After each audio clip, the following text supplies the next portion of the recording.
avec comme première cible les usines de production d'aluminium. À Bahreïn d'abord, 6e producteur mondial, c'est une attaque de missiles et de drones qui a sérieusement endommagé l'usine Alba, la plus importante fonderie d'aluminium du monde, avec 1,5 million de tonnes produites chaque année.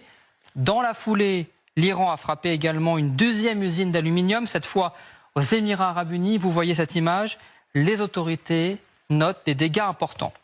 2e cible, la pétrochimie, avec hier une frappe d'un missile balistique sur un complexe regroupant plus de 40 usines près de Beersheva au sud d'Israël. Image impressionnante, vous le voyez, de ce panache de fumée qui s'élève dans le ciel.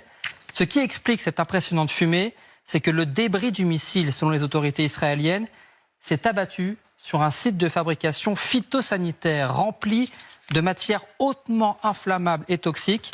Pendant plusieurs heures, les habitants aux alentours ont reçu l'ordre de rester chez eux et de calfeutrer leurs fenêtres.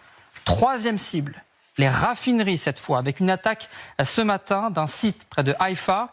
Mais la 4e cible est peut-être la plus importante, une usine de dessalement au Koweït cette nuit. Pour bien comprendre à quel point c'est stratégique, David, il faut savoir que la quasi-totalité de l'eau potable dans le pays du Golfe provient de ces usines.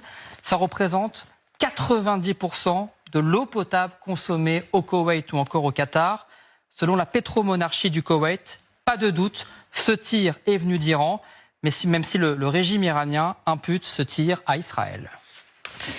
Alors, merci Quentin. Et juste avant de vous laisser, la question qu'on se pose, c'est quand même comment fait l'Iran pour continuer à tirer autant de missiles alors que ces lanceurs de missiles sont... Bien, selon les experts interrogés par le journal américain le Washington Post, Israël et les États-Unis ont effectivement endommagé 4 des principaux sites de matières premières des missiles balistiques, notamment une substance indispensable, le propercol.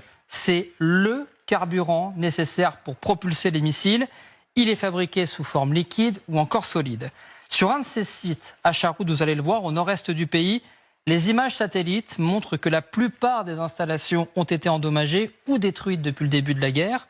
Voilà pour les composants. Mais il y a également les rampes de lancement. Et ces mêmes images satellites montrent que 29 de ces sites de lancement ont été ciblés avec succès, comme ici, à Corgou, où les raids israélo-américains ont détruit au moins 15 lanceurs. Mais effectivement, ce n'est pas suffisant, David. Il en reste suffisamment pour frapper les pays voisins. Et l'explication tient peut-être en une image. La voici. Ces lanceurs iraniens sont souvent cachés, enfouis dans des tunnels, souvent dans des montagnes, dans des kilomètres de tunnels, pour être sortis au tout dernier moment avant de frapper les pays voisins.